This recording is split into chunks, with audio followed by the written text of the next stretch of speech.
Good evening, live from New Delhi. You're watching DD India Live, India's voice to the world. I'm Shubhendu Ghosh, coming up in the next 30 minutes.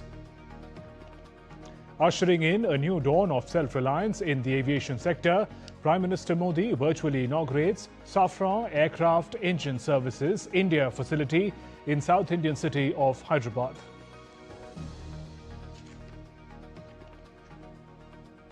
Nation celebrates Constitution Day, commemorating the 75th year of India as a republic and adoption of India's constitution. President Draupadi Murmu leads the celebrations in New Delhi. In a first-of-its-kind initiative, Union Cabinet approves Rs 7,280 crore scheme to promote manufacturing of sintered rare earth permanent magnets. Cabinet also approves Phase 2 of Pune Metro Rail. Brazilian Supreme Court orders former President Jair Bolsonaro to begin 27-year imprisonment. Bolsonaro calls it psychological torture and a rigged game. And India hits the jackpot as its bid to host the 2030 Commonwealth Games is set to be formally approved at the Commonwealth Sports General Assembly in Glasgow.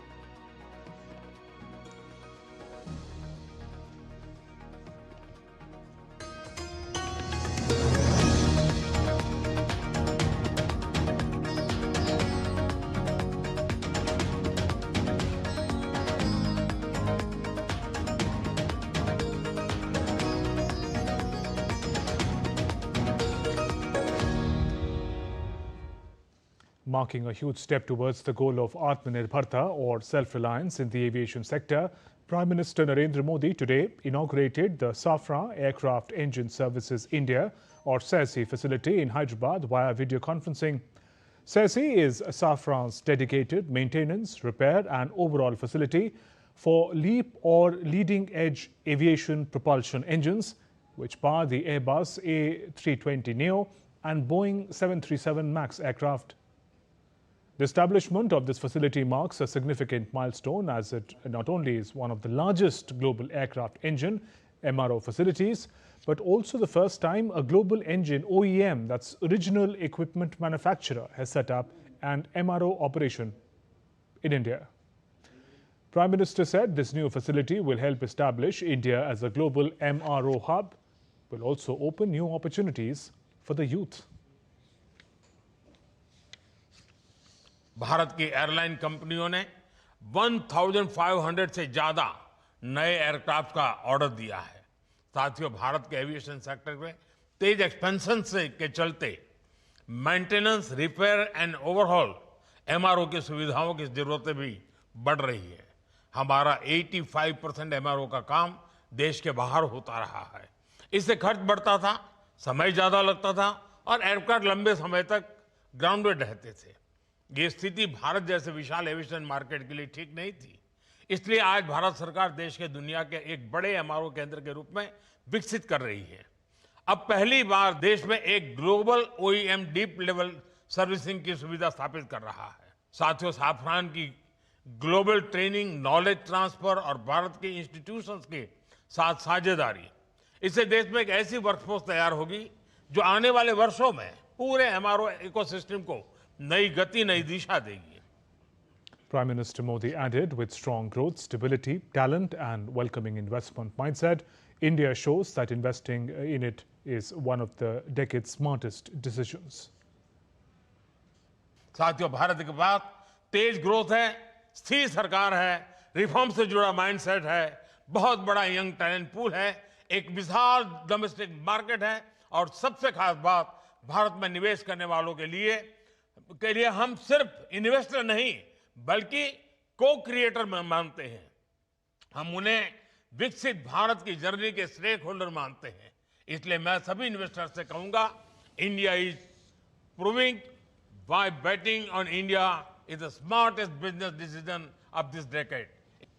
And Prime Minister Modi said India's pro-reform policies and liberalized FDI regime are boosting investment, innovation and global manufacturing under Make in India. पहला हमने अर्थव्यवस्था के दरवाजे खोले, दूसरा हमने अपनी fundamentals को और मजबूत किया, तीसरा हमने बिजनेस को आसान बनाया। साथियों, आज अधिकांश सेक्टर्स में 100% एफडीआई ऑटोमेटिक रूट से संभव है। डिफेंस जैसे सेक्टर जहां पहले प्राइवेट सेक्टर को जगह नहीं थी, वहां भी 74% तक एफडीआई ऑटोमेटिक रूट से खोल दिया गया है। स्पेस सेक्टर में भी बड़ी अप्रोच अपनाई गई है और इन कदमों ने दुनिया को साफ संदेश दिया है, India welcomes investment, India welcomes innovation. Production link incentive schemes ने ग्लोबल मैन्युफैक्चरर्स को मेक इन इंडिया की ओर आकर्षित किया है। Let us understand why this facility is so useful for India and how it marks a significant milestone. Spread across 45,000 square meters within the GMR Aerospace and Industrial Park SEZ, the state-of-the-art facility developed with an initial investment of around 1,300 crore rupees. Designed to service up to 300 LEAP engines annually, SAESI facility will employ over 1,000 highly skilled Indian technicians and engineers upon achieving full operational capacity by 2035. The facility will feature advanced process equipment to deliver world-class engine maintenance and repair services. The MRO facility will be a huge step towards the goal of self-reliance in the aviation sector. Developing indigenous capabilities in MRO will reduce foreign exchange outflows, create high-value employment, strengthen supply chain resilience, and position India as a global aviation hub. The Government of India is actively working to build a robust MRO ecosystem to support the sector's rapid growth. Key policy initiatives of the government, including GST reforms in 2024, MRO Guidelines 2021, and the National Civil Aviation Policy 2016, have simplified operations for MRO providers by rationalizing tax structures and reducing royalty burdens. French company Safran has undertaken to act as a first-class technology partner in the development of the Indian civil and military aeronautics industry, mainly by supplying engines and or equipment and support services for aircraft and helicopters. Vishal Baristo's report for DD India. India is celebrating 75th Constitution Day. It marks the adoption of the Constitution by the Constituent Assembly. President Draupadi Murmu led the celebrations at the Old Parliament Building's historic Central Hall today. On November 26, 1949, Indian Constituent Assembly formally adopted the Constitution, which came into effect on January 26, 1950. The day is marked by central government celebration of the principles of democracy, justice and equality. The President led the reading of the preamble to the Constitution of India during the program. The commemorative booklet, Art and Calligraphy in Indian Constitution, was also released during the program. President Murmu released the translated version of the Constitution in 9 languages, including Malayalam, Marathi, Nepali, Punjabi, Bodo, Kashmiri, Telugu, Odia and Assamese. President said the Constitution is the guiding document to shun colonial mindset and adopt nationalistic thinking. आज ही के दिन उस वर्ष हम भारत के लोगों ने अपने संविधान को अपनाया था। स्वाधीनता के बाद संविधान सभा ने भारत की अंतरिम संसद के रूप में भी कर्तव्य निर्वहन किया। प्रारूप समिति के अध्यक्ष बाबा साहेब डॉक्टर भीमराव अंबेडकर हमारे संविधान के प्रमुख निर्माताओं में से थे। बाबा साहेब की 125वीं जयंती के वर्ष में यानी सन 2015 में 26 नवंबर को प्रतिवर्ष संविधान दिवस के रूप में मनाने का निर्णय लिया गया। और निर्णय अत्यंत सार्थक सिद्ध हुआ है। आज के दिन पूरा देश भारतीय लोकतंत्र के आधार हमारे संविधान के प्रति तथा उसके निर्माताओं के प्रति आदर व्यक्त करता है। The Vice President, Prime Minister, Speaker of Lok Sabha, members of Parliament from both the houses participated in this event. Vice President C.P. Radhakrishnan, who hails from Tamil Nadu, began his Constitution Day address in his mother tongue, Tamil. He hailed the Constitution makers, saying that the document reflects the soul of the nation. During the elections held in Jammu and Kashmir in 2024, after abrogation of Article 370, the voter turnout in large number make the world to understand our faith in democracy again. In the recently held Bihar elections, voter turnout, particularly that of women in large numbers, has added another precious diamond in the crown of our Mother Bharat democracy. The contributions made by the women members of the Constituent Assembly was uncomparable. On behalf of all of us, I pay our tributes to the great contributions of the women leaders in the Constituent Assembly. Speaker of Lower House Om Birla also paid tributes to Chairman of Constituent Assembly Dr. B.R. Ambedkar, India's first President Dr. Rajendra Prasad, referring to Samvidhan Sadan as a sacred place where the Constituent Assembly was deliberated. He noted that the governments in the past 7 decades have formulated policies to achieve social justice and inclusive development. Bharat विश्व का सबसे जीवंत और सफल लोकतंत्र माना जाता है। हमारा संविधान का गौरव है और हमारे संविधान की प्रस्तावना में लिखित शब्द हम भारत के लोग, हमारी सामूहिक शक्ति, राष्ट्रीय एकता और जन कल्याण के लक्ष्य की सशक्त अभिव्यक्ति है। आज हम सभी का सामूहिक लक्ष्य है वर्ष 2047 तक भारत को विकसित राष्ट्र बनाने का, और ये लक्ष्य तभी पूर्ण होगा जब हम अपने जीवन में संविधान के मूल्यों और आदर्शों को अपनाएंगे। And President Draupadi Murmu on Wednesday graced the Constitution Day celebrations at the Supreme Court of India in New Delhi. The event commemorates the adoption of Constitution of India on 26 November 1949, highlights the nation's commitment to principles of justice, liberty, equality and fraternity.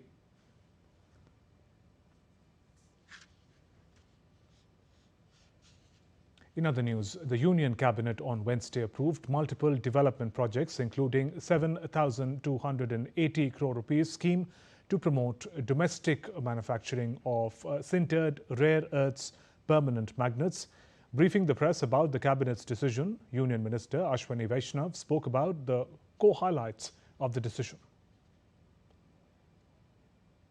7,280 crore rupees will be invested, and the focus will be on the entire value chain. It will be an integrated manufacturing facility.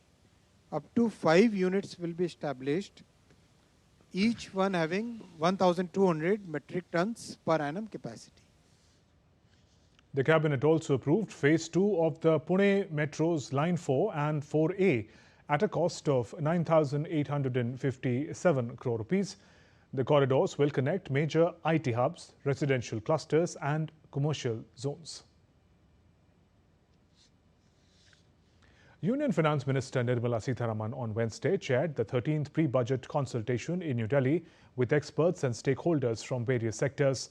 Minister of State for Finance Pankaj Chaudhary, Chief Economic Advisor to the Government of India, senior officials and various ministries also took part in the discussions. The meeting forms part of government's preparatory exercise for the upcoming Union Budget 2026-27, focusing on priority social sectors and long-term developmental needs. A parliamentary delegation from Cyprus led by Anita Demetru, the President of the House of Representatives of Cyprus, called on President Draupadi Murmu at Rashtrapati Bhavan. President Murmu said that the Constitution Day is an ideal occasion to share our democratic and parliamentary experiences with a good friend and partner like Cyprus. She expressed confidence that India-Cyprus ties would continue to strengthen across all sectors of cooperation. Still to come on this edition of TD India Live. US President Trump confirms meeting between US Special Envoy Steve Witkoff and Russian President Putin.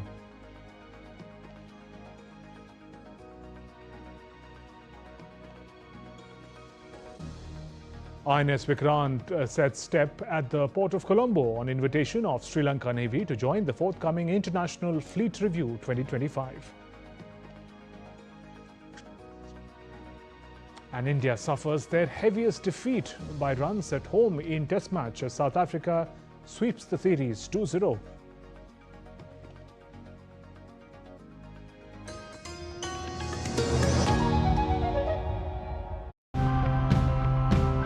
For the longest time, we treated the Earth's resources as endless. But now the real challenge is to rethink how we use what we already have. Because how we manage the environment's resources will dictate our chances of survival. He applied finely crushed basalt rock on 2 of his 4 fields and says the difference is clear to see. It's like a window of opportunity. For every hour we are working with this project. The pumped groundwater is first filtered. Then it goes into a tank and is filtered again. After that, it is collected in this tank where people can access it. We have been making handicrafts from banana plants for quite some time now. Currently, we produce around 30 products.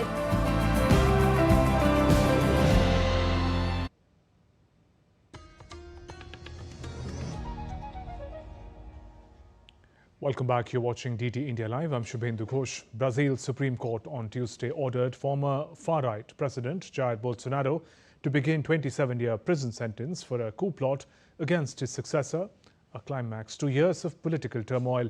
The top court formally concluded the case against Bolsonaro, making his conviction final, pending confirmation by a 4-member Supreme Court panel in the evening. The panel already rejected his appeal this month. While Congressman Eduardo Bolsonaro, the former president's son, said Bolsonaro's prosecution was psychological torture and a rigged game. Meanwhile, Bolsonaro supporters and critics gathered outside Brazil's federal police headquarters in Brasilia on Tuesday. After the sentence, supporters argued with Bolsonaro loyalists, some of whom carried banners asking for amnesty for all political prisoners and exiles. Bolsonaro also served more than 100 days under house arrest in Brasilia, while facing charges that he solicited Trump's interference on his behalf. Updates on Russia-Ukraine conflict now. US President Donald Trump on Tuesday backed away from his earlier Thursday deadline for Ukraine to agree to a US-backed peace plan, saying, "The deadline for me," he says, "is when it's over."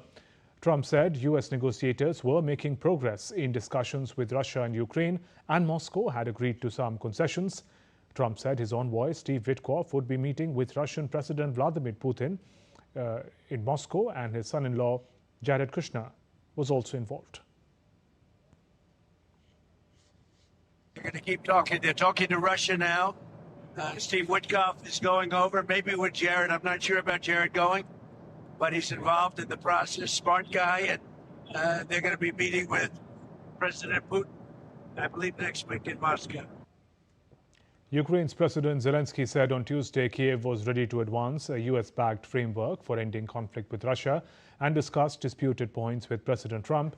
Zelensky, however, said any talks should also include Ukraine's European allies. European and African leaders agreed to strengthen trade ties and better tackle irregular migration at the African Union-European Union summit, which wrapped up on Tuesday. The EU wants to strengthen its influence and secure access to natural resources in Africa, where it is competing with US, China and Russia. DW correspondent Chiponda Chimbelu joins us from Berlin. Chiponda, was the summit a success?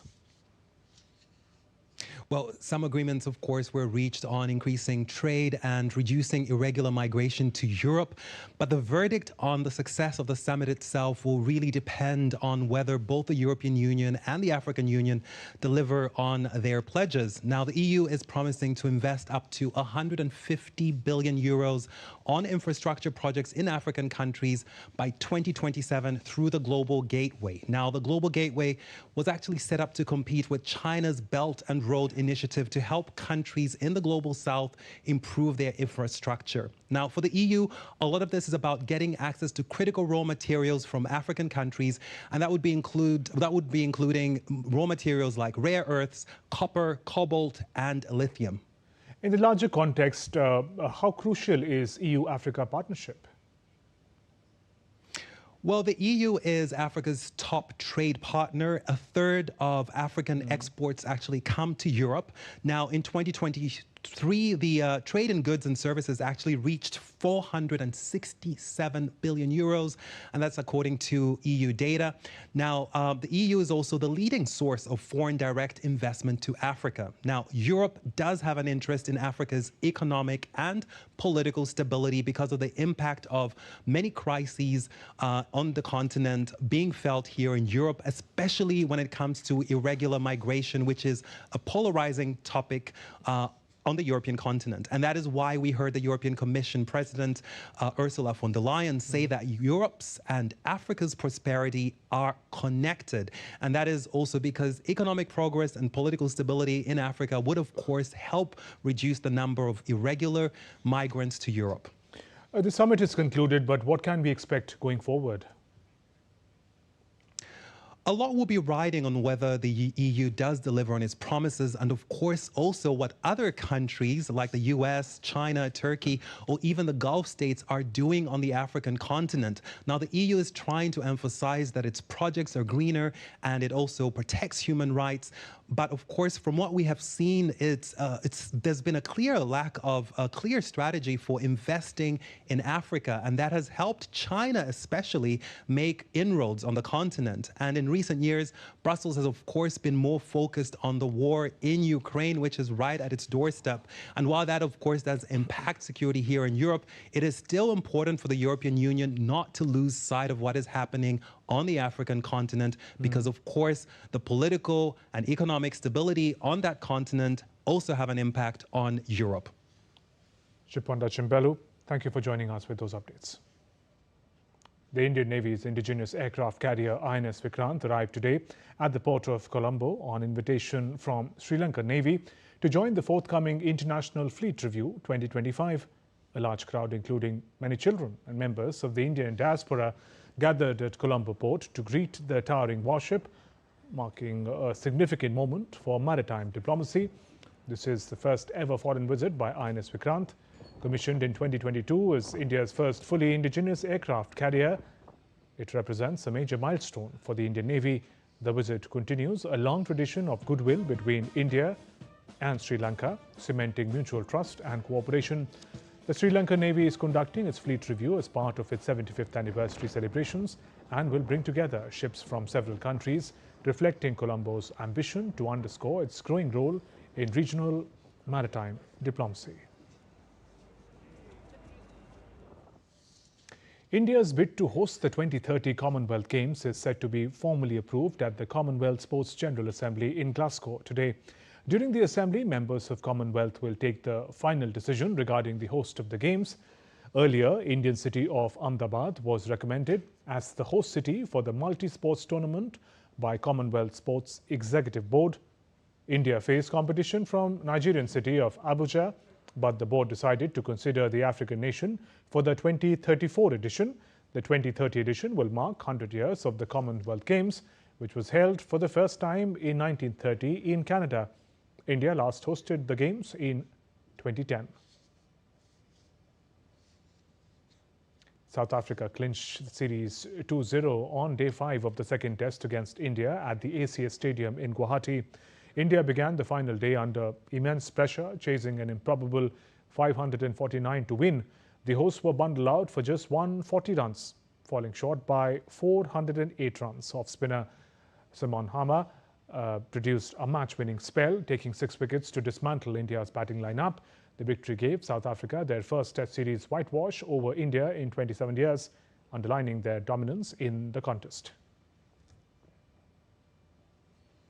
The International Cricket Council has announced the schedule, draws and groups for the T20 World Cup next year. The tournament will begin on 7th February with India and Sri Lanka acting as co-host. The final will be played on 8th March. Defending champions India will open their campaign against the US in Mumbai on February 7th. 20 teams will compete for the coveted title. They have been divided into 4 groups, 5 sides each. India are clubbed in Group A alongside arch rivals Pakistan, the Netherlands, Namibia and the US. The much-awaited India-Pakistan match will take place on February 15th in Colombo. Pakistan will play all their matches in Sri Lanka. Organized by the ICC, T20 World Cup is held every 2 years and the upcoming tournament is in its 10th edition. That's all for this edition of DD India Live. Let us know your thoughts on the news of the day. For those on the go, you can get all the latest news and updates from India and across the world on DD India mobile app. The app is available on both Android and iOS platforms. Scan this QR code on the screen to download now. We'll be back with more news as it breaks here on DD India. I'm Shubhendu Ghosh from all of us here in Delhi. Thanks for watching DD India Live. Namaskar.